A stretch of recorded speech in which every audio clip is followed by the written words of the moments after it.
talk more about the game than the season, because the season is a 10-part podcast slash documentary series. Yeah. And I don't think that we need to do that today. I'm sure that we could tell that story maybe down the line at some point. But So, at what point in after winning in the UTEC, being out east, did did you turn your attention to the monster that we were about to try and climb and go, oh Jesus? yeah, one would say that I had some master plan by lucking into an exhibition game with the Monster prior to that run, Uh-huh. but no, didn't. And I actually think seize the day, like win the meeting, win the drill, win the practice, and then repeat is the best way to actually stumble upon a Vanier Cup. You get too fixated on the grandiose big goals, you start losing the day. And it is, I think we made great use of time, and we had to, and there was lots of adversity that really kept us focused along the way. And you're right. You got on an airplane to go home from Moncton to just check in with your exams and whatever else you had. You got to get on an airplane in a couple more days to go to Vancouver. That's when you started to realize, oh geez, what have we done? We got to go play Laval. Yeah. That crew was just happy to be fighting for another week, and we embraced it, and outcome was kind of fun. Yeah, no doubt. In the monster that I mentioned obviously is Laval, and because at that point, I mean, Montreal really hadn't built their program up to the point it is today, where they were being challenged a lot. It felt untouchable at that point, the way that they were playing through people, and that's just from my memory of that era. You know it because you were watching film and seeing, oh my God, this is who they have and the body types and the dominance. But the other aspect of that, before we get into the actual Rouge et Or monster, was the actual logistics.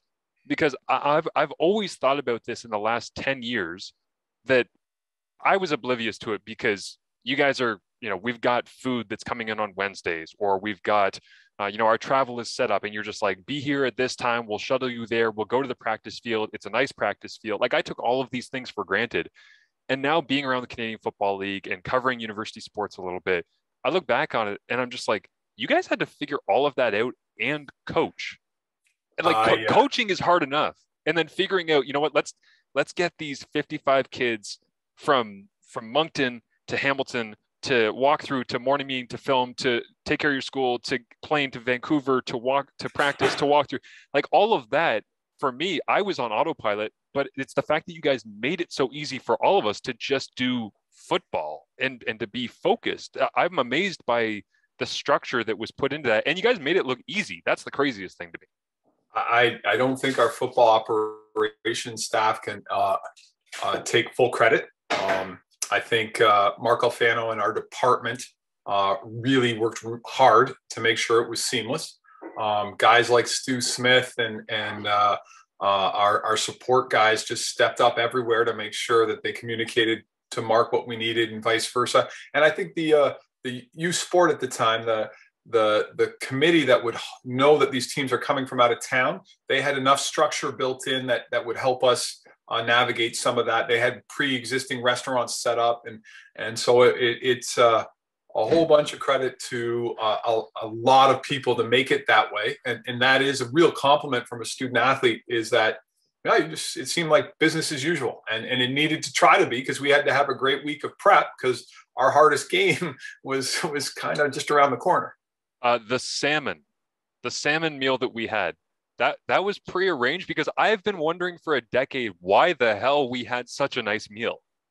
Again, the youth sport committee is got to take some credit for that. It's Vancouver was an excellent host, and not everything was taken care of, and we pieced together a good trip from the 3 a.m. McDonald's the day after the game. Yeah, which might have been unofficial. Yeah, no doubt. It's funny just because the student athlete experience that obviously you had at Laurier, and being around football and university in Canada for so long, is like you know what we go home to. Like, that there's a lot of, it's pierogies again tonight, and it's great to go out and get fresh produce, and like if you put together a salad that isn't just lettuce with tomatoes and carrots chopped up, it's like, and I'm not saying that we're poor, right? But it's the fact that like you don't care enough about your nutrition as a student athlete. You don't put enough effort into it a lot of the time. Not everybody. I mean, there's some guys we had that Declan Cross, Wayne Moore. I mean, you can go down the list of people who really cared about their bodies. I was going home to pizza, like oven pizza a lot of the time as a student athlete. And it's like when we went and had that meal in Vancouver, I remember sitting down as somebody who doesn't come from a lot of wealth and being like, I'm sitting next to the Pacific eating salmon with a window view. Why am I here? And again, it was one of those things where it was like, I just brushed it off to the side and I let it be. But I look back on it and I'm like, man, somebody must have like pulled some strings or something to get us into that spot. And it's actually for non-U sport or UA athletes, they don't realize that we don't travel. Like it's within an hour of our campus. And so part of the real joys of going on that playoff run is 1,000 little stories like salmon on the Pacific Ocean. My favorite is I get on the plane in Moncton and the stewardess says, do you want to serve drinks to everybody? And I'm like, well, how do I pay for that? And she goes, well, we got a credit card. And it's the sports information director from Western's credit card they got. I'm like, oh yeah, let's get everybody whatever they want. Go crazy with it. And so if you're used to playing within 45 minutes of your campus and you don't go on a playoff run, it's years, if not decades, before you have a trip like that as a football family. And it's 1,000 little stories like that. To actually have 2 extra vegetables on your salad, wow, that's pretty cool. You know what I mean? And so that run and what we were able to do, and we got to go coast to coast, is one for the ages, and it impacted us all in ways we still find amusing today. We have a lot of those stories as players. What's a story for you in those travels, like specifically going from a national semifinal to being out there for the Vanier Cup? Because the stress level and the preparation level was so crazy high. But was there a moment where you just got to be a human, just be Steph, and just enjoy like what was happening? Yeah, I mean, afterwards, like for sure. My 2 best friends that I went to Laurier with, when they found out we're in the game, they bought a plane ticket and packed a toothbrush. They arrived the day of the game. And they came to the game, and we saw them at 3 a.m. at the McDonald's. And we're like, hey, you want to come back to our hotel and have a place to sleep? And they're like, no, my flight's out at 6 a.m. So we got our toothbrush and we're going to go sleep at the airport. And you're like, oh, so awesome to see you. So we're overgrown children and as coaches. And so all the things you found really cool, that's kind of what we found cool as well. And it was about doing what we love to do for another week in a different environment and not allowing ourselves to get distracted and be the football coaches and the student athletes that we were, and play our best football when we needed to play our best football. There were some really fun stories. I enjoyed having an extra green on my salad too, man. And salmon by the Pacific is unique for us as well. I'd never to this day ever skipped going through an airport. We drove out onto the runway in a school bus, got off the school bus and went straight onto an airplane. I've never seen that before. And so there's that kind of stuff is fun. You're telling me you never did that in the CFL? No, always had to check bags, go through security, all that stuff. But the small airport in Hamilton going to Moncton, we somehow circumvented that. Yeah. And the terrifying thing is that I now live 30 seconds away from that side access to go in directly to the chartered flight. So I walk my dogs down that road sometimes. And I think about that moment too, where it's like, I remember that gate opening and all of us on the school bus, like not even like a big coach bus, on a school bus, just looking at each other and going, really? Like that's for us. Like we're about to go. So yeah, there was a lot of moments of privilege, I think, that came throughout those travels and throughout that trip that really made it feel very unique and special for us. So this might be a difficult question, but what was the first order of business? Like, do you remember when was there any pre-scouting involved at all, or was it full throttle on Acadia and giving them all due respect needed, and then you figure it out afterwards? Because it's like, I put myself in your shoes, sarcastically, and I think to myself, if I'm looking at Frederick Plessius and Arnaud Gascon-Dedon on that defense and the speed on their back end and the kicking game, and I'm like, what do you start watching film on first? What do you start attacking and saying, this is where we should allocate a lot of our time and energy? Yeah, that's the best part about hiring great people. That Coach Knox will have that defense ready. Coach Behe and the guys are not going to get caught off guard, and we're going to be ready. So it's overwhelming if you look at it as the totality of actually getting all the pieces ready, but you've got the right people allocated in each area, and you trust them to get to work, and just making sure they have the film and the infrastructure and the meeting time and all the things they need to get it done. We made sure we did. The curveball of your academics and exams coming the day we got back from Vancouver meant Claire and the department from an academic support piece, communicating, getting any deferrals, getting any extensions, and staying on top of the school piece of it. We were a little concerned and tried to take care of much of that as we could on the flight home. Then once we hit the ground and had access to film, if you do it right, if the way you prep is the way you should prep, the stakes don't change that. And the talent level and the opponent shouldn't change a correct process. And if your process, which we've been perfecting the whole year, is at a good spot, you might make modest little things that you can do a little bit better, but you're going through your process. Yeah, that's an interesting one. By the way, I do remember somebody on the team saying it doesn't matter if we won the 2011 Vanier. There's no chance for a repeat if none of us get through this exam period. Which was like, okay, yeah, we should probably try to take care of that and deal with business after that. But yeah, the idea of your process being so sound and trusting in it, I think is a kind of a universal one. But I know for myself, when I'm preparing to call a game now, it doesn't matter if my board is filled every single quarter of an inch has a word or a note or a stat I'm never happy with my prep. And that's just me. But I feel like I picked that up because I didn't feel at times like myself, and this podcast is not about me, it's about the 2011 Vanier, but I'm just speaking through the guise of, I feel like I didn't do enough of the real hard work preparing to where now I'm just making up for lost time trying to put it into my actual work life. When you're in your work life and you're trying to prepare this big group for this big challenge, did you get to a point ever where you felt like you were comfortable, or you felt like, you know what, this was a really good week of prep? Because I would imagine that going into that situation against that opponent, you can never feel satisfied whatsoever with how you've gotten ready. That's the nail on the head. There is no finish line in any of it, but there is time is your scarcest resource, and to keep modifying and updating a game plan now starts to erode your ability to execute those modifications. And so your framework is your framework, and you get to a point where, okay, this, in an ideal world, the game plan's locked in before the first practice, and you execute and get there accordingly. But it blurs. Like, okay, that didn't go as exactly as we wanted in that first practice. We're adjusting, and you're always tweaking. And then if you're still drawing up on the blackboard seconds before kickoff, you're really sacrificing execution and some things there. But it may be new and it may be right.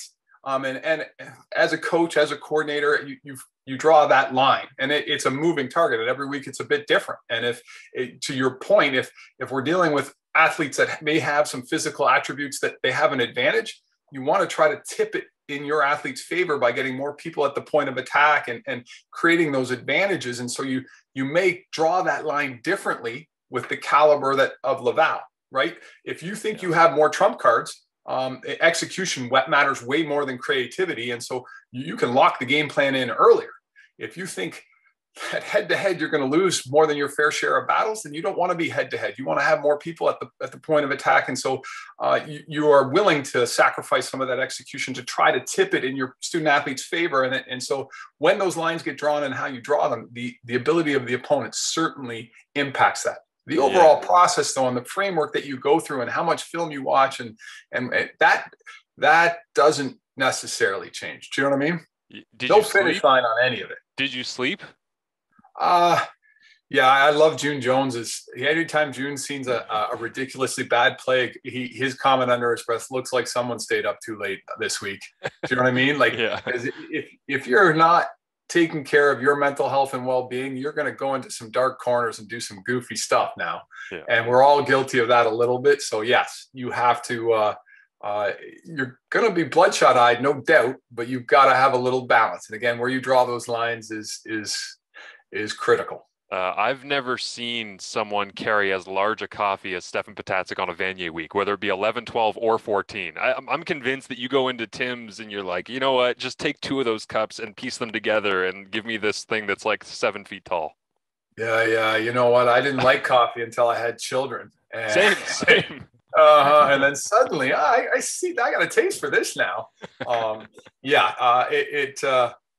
children like football. There is no finish line, and you could always do more. And so when you have a dull moment, and there's a beverage that could get you through that, so that you can make the most of that moment. Yeah, coffee did help and fuel some of those Vanier Cup runs from my perspective. Yeah, no doubt. I would say as well that just at the moment that you get a taste for the coffee, you tend to lose a little bit of the taste for the things that drain your energy, because all of a sudden you realize, oh, the cost benefit analysis here is not great on how I'm investing myself. But until the game's done, which of course we had a great time being able to celebrate. But was there ever a moment in the last little bit of the lead up where you vetoed something? Was there ever a moment, and I know that you trust your coordinators and Knox and Behe and special teams you had your hand involved in pretty heavily, but was there ever a moment where you said, you know what, like I'm the head coach and I need to take a moment? And I asked this question because I talked to, I forget who it was, a CFL head coach, I want to say like a year ago, that they actually said, I think it might have been Craig Dickinson in Saskatchewan, where he said, the first time that I was involved at a high level as a coordinator, like I didn't want to dip my head into any other rooms or have any other say. And then there was a moment where I got the head coaching job in Saskatchewan, and I started to think to myself, like, no, they gave me this job. Like, it's okay for me to dip my head in and to not assert my power and make people feel inferior, but to, at an executive level, go ahead and talk things through with them and make sure that I feel comfortable, because that's my job and that reflects on me as the head coach. Yeah, I think the key is good people, so that you're picking your spots. There's never a lack of their judgment, but there is ways you want to manage certain situations and certain opponents and certain games. And I think as a head coach, I've always thought the analogy, the gas pedal is the offense, the brake is the defense, but I think the steering wheel is special teams. Yeah. And so onside kicks and fake punts and different things, in the direction and how much you want to be aggressive. I think all of those areas, and it's the big picture. It's tough for those silos to necessarily see it. And so I think as long as you frame it that way and you talk to your coordinators, I don't want to tell you how to play defense, but we're playing this game like our margins are tight. So I need you to be as aggressive as you can be. And so giving them that framework and talking to them, or I need you to, I don't think this team can beat us. So you can't give up any explosives. I don't want to see anything that's like, as long as we don't give any plays up over 30 yards, they can't beat us. And so I think intuitively, most of my coordinators would be all over that. In the rare instance that happens, yes, there may be a governor on a few things, but not very often. Robbie Underhill and I on special teams nowadays, pre-week, he'll know the fakes are up and the position in the field, and he'll know, Robbie, next third down, if it's less than 8 and it's outside our 35, I want the fake, and I'm not going to show it to anybody on the sideline. So and Robbie's like, I got it, coach, we're good to go. Yeah. And so I think I did try to tell you proactively, if I could, when those things were coming in the game. Oh, yeah. and you got a sense of how we wanted to manage it. And so in a perfect world, it's as proactive as it can be. Occasionally it may be in the heat of battle, but none of it should catch anybody by surprise. And back in the chemistry we had in that group, coach's room, as well as captains and players, I think we agreed more times than we didn't. Pre-game speech, God bless you, I love you, let's go get them, is going to stick in my head until I take my final breath, as it will with everybody else. I saw Mike DeCroce, of course, our great receiver, post that clip today. I don't know where the hell he found it. It buried somewhere deep in social media from 10 years ago when the internet felt like it was new or something. But was any of that planned? Was that off the cuff? Like, where did that inspiration come from? Because I feel like we Disneyfy and glorify the pregame speech where it has to be this legendary thing, and very rarely do they deliver whatsoever. I didn't go into that needing a great pregame speech, but it finished and I went, holy shit, I just heard the greatest pregame speech I'm ever going to hear in my life. Shamelessly stolen from Gary Jeffries, who would say that every week. And I don't want to choose those words lightly. So I never said it until that day at that game. Until it meant something to you, right? Because he means so much to you as a mentor and a coach.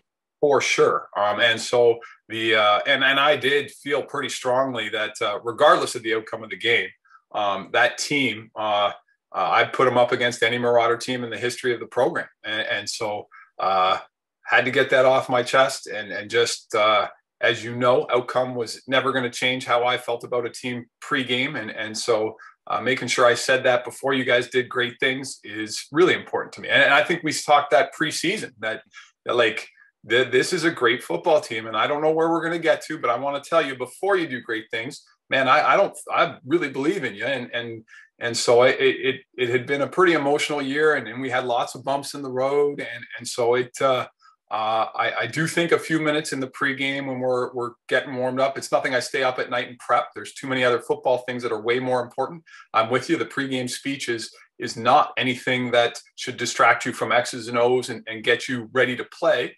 But that is a natural conclusion to a magical ride. And I'm glad I didn't swallow my own tongue and not, if it was a little bit articulate, it was certainly heartfelt. And that group, they were destined for good things. I didn't get in the way, thank goodness. And the strategic placement of a couple of passionate F-bombs when we never heard those come from you, I think, might have driven home the emotion as well on that one. Yeah, my children hear me swear, so my locker room can, but my children know that when I swear, it's at inanimate objects or referees, but not human beings. Very good. I like that a lot. All right, so let's get into the game a little bit here. I don't want to keep you too long, but I mean, I honestly, by its nature, I don't know where to begin. Like that's the problem with trying to recap or talk any of this through. So I'll just ask you an open-ended question, P, which is like, where do you begin? Like, where does your memory bank really start? Was it a blur at the beginning of the game? I mean, what was going through your mind? My favorite part is you guys are doing your breakdown pregame at center, and Laval wants to make this personal, and they come out to the edge of the hash and they don't cross it, but they want your attention. And with the exception of maybe 2 or 3 athletes, you guys don't notice, you don't care. No. It's not about beating them. It's all about you and your journey and finishing it right. And you don't respond at all, like not at all. And an immature locker room that doesn't get what this is all about, that would have been jawing and people would have been off the rails and ready to get fired up. And it wasn't about beating Laval. It was about just our journey ending the way it needed to end. And so when I love that, like that is the best start to any football game ever.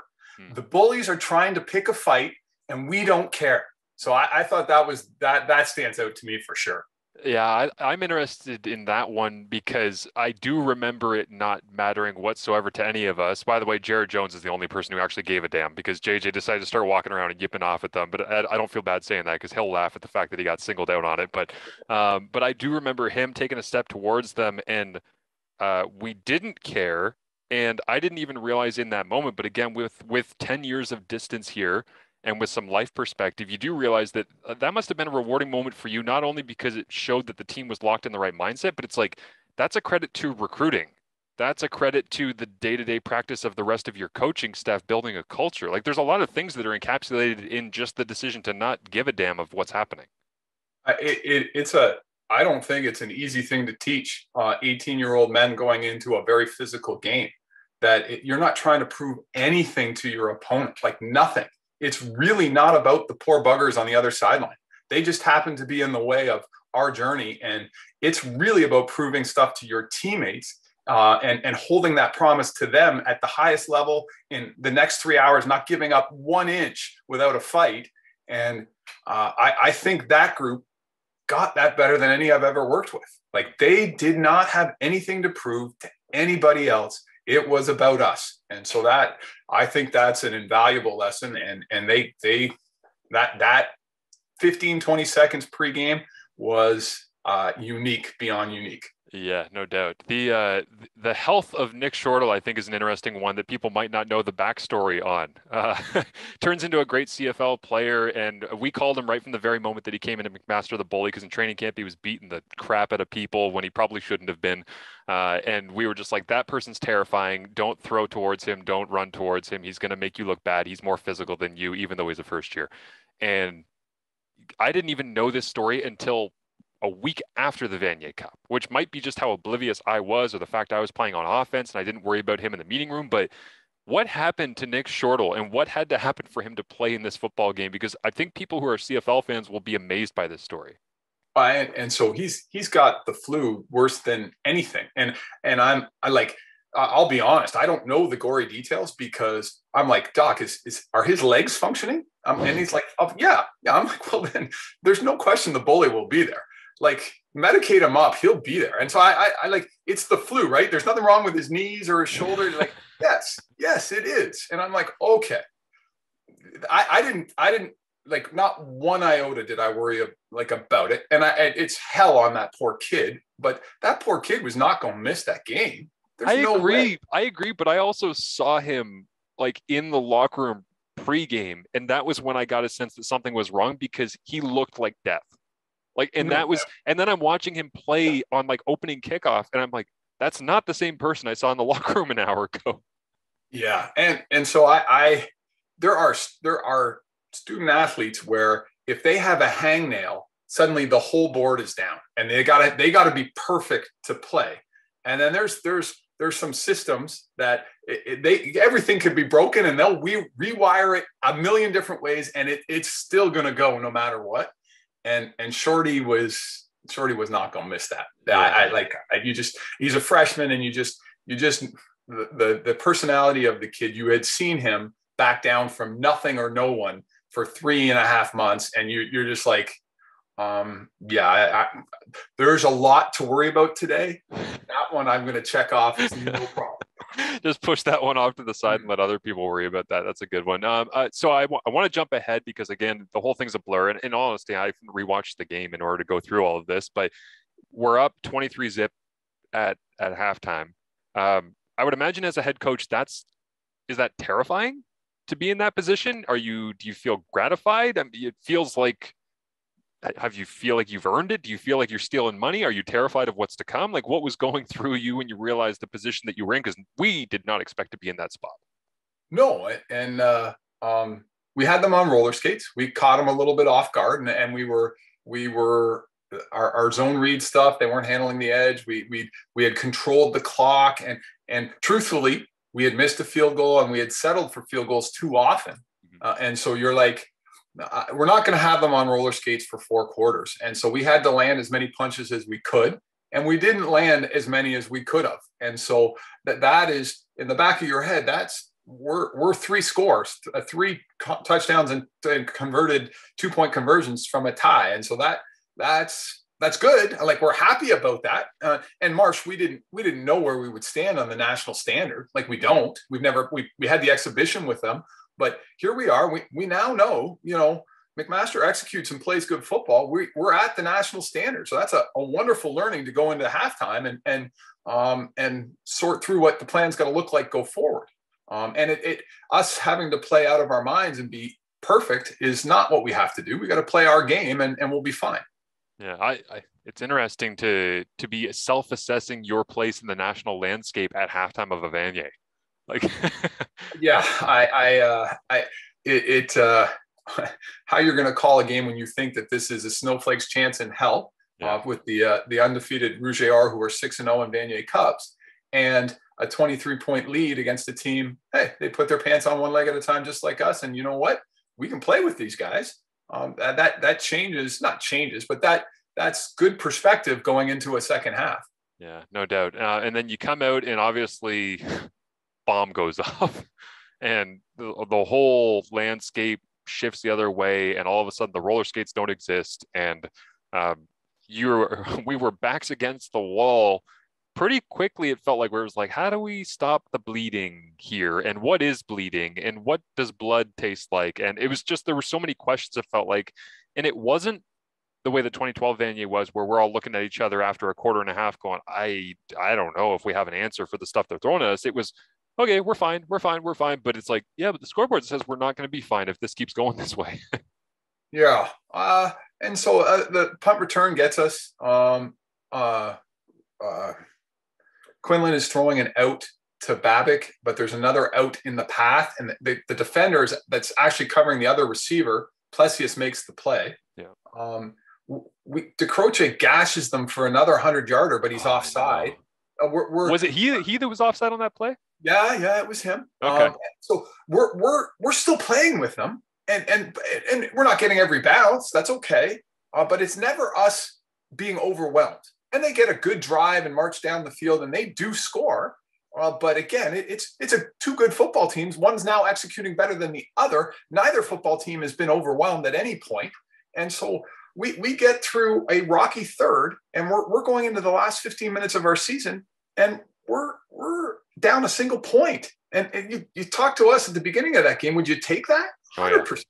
Let's go. We're good. So it's a weird one to give up that lead that quick. It wasn't because we were overwhelmed and unable to move the ball all of a sudden, or that they had figured stuff out. They were executing better than us, and they were getting us. And then we got our feet underneath us, and we responded with a great drive, and they responded with another great drive. And all of a sudden, we need to go the length of the field to not go to overtime, and we do. And it gets crazy from there. Yeah. What was the I don't know if it was X's nose or otherwise, but what was the moment that turned the tide back the other direction? Because for me, this game was really about these three massive waves where it was all us, all them, us to save the day. And then, like you say, overtime is just every punch back and forth, back and forth, back and forth, back. It's wild. And there's really no sense of trying to piece together a storyline on that. But to turn that second wave back the other way, what was it? I mean, they got ahead. So they went up 24-23. And then that's a drive that we got to do something. And so I think we execute and get all the way down the field. And Parasini scores and the 2-point convert right after. We settled it out. We're in a 50-50 game. We didn't get lucky in the first half. And we were shaky, and a team that's pretty good and pretty explosive. They get a defensive touchdown and a special teams touchdown, and the offense wakes up a bit, and all of a sudden, hey, we're in a football game. And to your credit, you guys didn't panic, and we settled in, and we responded when we need to, and we're entering the forever zone with CFL and Canadian rules the last 3 minutes, and it's tied 31-31. Yeah, certainly. You put yourself in that spot, and like you say, would be thankful to have any opportunity to get to that moment in the game. I mean, overtime is it's so great in the CFL because it is the forever zone inside 3 minutes. And then overtime always feels like just a blinding 500-mile-per-hour train that goes past and you don't even know that it happened. And you either won the game or you lost the game. But the style that we play, and sometimes I'm thankful for that because it's great entertainment. But when you're living it, man, does it ever go past incredibly quickly. Is there anything specific that jumps out to you other than the ending, like other than being able to piece together? Because I'll be honest with you, I don't even remember what we called in overtime. Like, right. If I were to watch it back, I'd be like, okay, yeah, that makes sense. I remember that play, or it's Oakland Opie, or we ran an inside zone and Quinlan gashed them, or whatever it might be. But off of memory, I have no clue. The first one that stands out to me is Kingston Frontenac wide out. Yes. We're first down on our 10, and we get to a second and long, and we can't. There's no answer there if we go third and long. Like, yeah. I as a coach, you don't want to make a decision that impacts the outcome of this game negatively. And I'm green on 2nd and 8, because what do? You take the safety, and now we're down 2 points inside 2 minutes in a football game, or do you punt it? And even if Tyler booms it, you're already in Boris's field goal range, and they have the ball and could kill the clock down to inside 10 seconds and kick it to win it. And so on 2nd and 8 on our 10-yard line, there are no good answers. We need to convert that, or we're really in big trouble. And so that to me, I saw that one coming. I'm like, oh my goodness, I don't want that decision. Like, I don't know what to tell you, but that I don't want. So we ran levels win, correct? That was the play that we ran on the front side. So we've never gotten that far in that progression ever. Right. So just to explain to people like why you're saying like, oh, I don't want that decision to have to be made, is it's basically number 3 to the field runs a little under, and that's our read off the Sam linebacker is it man or is it zone? If it's zone and he leaves it, we go to the backside and we play the zone concept. But because he chases and it's man, it's like, okay, well, the second route coming is the reason it's called levels, is just a 10, 12 yard in. And 98% of the time, the free safety's playing high enough, you get man coverage where you just beat the halfback with an in route and, speed cut it, whatever. Did the free safety drive down on it to the point where Kyle had to go over the top to Ben on the post? Because that's the third route. That's the outside receiver on this play that he ends up going to. The free got in, and I think he concussed himself on Benny's hip. I think it was a linebacker that dropped and took away the read. So I don't know whether they were playing two-man, and therefore that they had we've never gotten off the second, so we're coming to the third dig, and we've never tried it in a game, never. And it's a good throw, but it's not an easy catch. And there's a free that's read it, and he's coming down hard, and your boy makes the catch. And suddenly, instead of taking on water and having to make a choice between two impossible decisions, the drive is started, and it's an epic drive to get us in field goal range to win this thing in regulation. Yeah, amazing. And obviously the miss kick at the end and the emotional reset and all the rest. But I by the way, I should clarify, I'm not laughing at the word concussion. I'm laughing because you mentioned he's my boy, Ben O'Connor. Nothing that Ben has ever done athletically makes any sense. So for you to say that he concussed somebody off of his own hip when his hip isn't wearing a helmet and the other person is on their head is amazing. But that's just a lot of things that I've seen Ben O'Connor do his entire life in sport and and in life in general. He's just one of those people where you're like, that's crazy. You can't believe that happened, but it continues. And the sheepish grin just after the catch as he's going back to the huddle. Yeah. That's a picture for the ages now. Yeah, for his wedding, I gifted him a maroon cornhole set that had that painted onto the cornhole. It was an actual picture of the freeze frame from TSN of that. So he has that forever. I'm sure he shows it off to everybody as the greatest wedding gift he ever received. So I think it might be up there, man. That's a good one. What was your emotional reset? Was it just you have to go into robot mode when Tyler misses the first kick and you have to reset your entire sideline? Because there's always that half second of, oh, wow, that would have been really great to just be done with this. And then you kind of turned around to everybody and you've got to do your job as a coach, right? Like if we see you hanging your head and everyone's going to follow suit, no? Oh gosh. Yeah. And again, the nausea that, oh my God, the undefeatable creature, 6-0 in Vanier's, we had them pinned. They're down. We've got them. Here it is. And you just step away and let them back up. You're like, oh boy, that's gonna be tough to get him back there again, isn't it? Okay. And so you got to get that all done in 1.5 seconds, and then it's back to business. And a business is, hey, it's going to be a coin toss. If we win, we go second.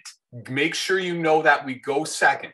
We'll find out which direction we're going. Defense, Coach Knox, get them ready, 35, and your back's to the wall, and we're matching. And if we go second, there's no field goal if they've got a touchdown. We're going for it on third. And so explaining all those abstract details is therapeutic for how we've actually just gotten there, because you do not want to fixate on why you're there. And there's enough meat on that bone that you can get to work, and that helped deal with what we had just done, which is put the best program in the nation, which is on the carpet, and we just lifted them up and say, let's go to overtime and finish it there, which is hard, right?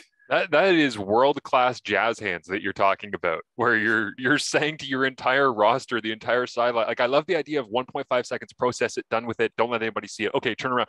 And then you're just like, look over here. And then you just start giving direction on how we need to move forward. It is. There are human beings as coaches. We are not robots. Yeah. And so that student athletes, as they get to their fourth and fifth year, know the humans better than they did in their first and second. And it works best if the young guys think they're robots for a little bit, and the vets get it a little bit better. But that's how most organizations function and work at a high level, because you've got to follow the lead guys and not question much. And the older guys are mature enough to do it. The young guys got to believe that the robots know it perfect, and they just do what they're told. Man, it is amazing. It's so good. And then I guess the question is, how did you experience the second kick? Because there's a billion plays in between in points of emphasis that people can rewatch the game if they can find it looping around on the interwebs. But like for me, and this is it's actually why I got my McMaster tattoo. Whenever people ask me about like, oh, we went to the school, but you covered the CFL draft, and how can you be impartial and all the rest? Because I see pictures of you when you're hanging out with your son at the beach, and you got a Mac tattoo, and I'm like, no, no, no, this is not about like forever allegiance to one thing, and I like, live or die on this. It's like that logo to me signifies a feeling. And whenever people ask me about okay, well, what's the feeling? I go, Kyle Quinlan was walking away from where the field goal was being kicked down through the bench to go find his family, like to find his sisters and to find his mom. And he's walking away. And on the first field goal attempt at the end of regulation, we had locked arms, everybody down on one knee on the sideline, all watching, ready to pursed up and go and celebrate. And then we don't. Second one, just before the kick goes up, I think to myself, where the hell is Kyle? Like, he's not going to watch this? And so I start walking down the bench, and as they're lining up and Tyler's swiveling his hips around and getting his back foot set, I'm chasing Kyle down the bench going, Kyle. And I'm like, yo, you gotta watch. I'm like, you only get to see it live once. And I start yelling, and I'm like, you gotta watch it, because I knew it was going to go in, and he couldn't care less. And then I turn my head, see it go through the uprights, and I loop to midfield, and I maxed out P at a 24-inch vertical athletically my whole life. I swear I jumped 50 inches. Like tiger fist pump, double arms and all the rest through the middle of the field completely by myself. But like, that was my experience of literally watching that ball go through those metal poles, and the feeling of that never, ever, ever leaves you. What was your experience of that moment? Golly, I like yourself, when they lined up for the first one, had for the first time ever thought about what happens if we do this? Right. Like, you're so fixated on being as prepared as you can to maximize the chances that this could be possible, but you never really consider it is possible, or what you will do when it's done. And nor should you as the coach. Like, you shouldn't. You should be ready for the next play no matter what. And so in the regulation, exhausted, tired, like, you're like ready for this battle to be over. And you actually, I allowed myself to be like, oh, okay, can't do that now. Get back to work, you dumbass. And so once bit, like twice shy. It's I know that I got to get my team ready to go again if we don't get this. And I know if we do get it, my job is to get over there and shake the hand of the best coach in youth sport and tell him how much I respect him. And so it's a weird, different one for me, because it goes through and I'm going straight to shake Glenn's hand, because that is as good a program as there is. And he's someone that I totally respect. And that's as good as we can play. And we got him in double overtime with a field goal. And so that's where I'm going with it. Like yourself, the two were very different. Very different. Oh yeah. Worlds. And I think not unlike in life, right? And a lot of life lessons come through sport and come through football, but feeling the pain and the loss and the frustration of the first one made the second 1,000 times better, because you know what the failure of that moment first feels like. So to feel the success of it on the other side is not that it was some great adversity that we had all individually gone through. I mean, for Tyler, I can't imagine how it would have felt on his foot. But yeah, to feel the first kick not go through versus feeling the second, they are polar opposites. And the crazy thing is, I don't know in real time what the difference was, but what was it? Probably 15, 20 minutes between those two emotions. It's a world apart, aren't they? Like, to have those range of emotions in 20 minutes is one of the most human things that I think you can go through. But the last question that I'll ask you to wrap up here, Pete, is after it was done, celebrating with a group like that and an alumni base and coaching staff that you've worked your ass off with to recruit and bring people in and install the offense and the offseason, all the rest. What's a story that sticks out for you in the celebration of that on the first night? Because we celebrated for a while, but that first night, mine was that I got on the phone and talked to my dad and got emotional on the phone with him because he was telling me how proud he was. And then he said, Mom has a 20 in her wallet. This is like, typical Scottish dad. Mom has a 20 in her wallet. Buy as much beer as you can with it.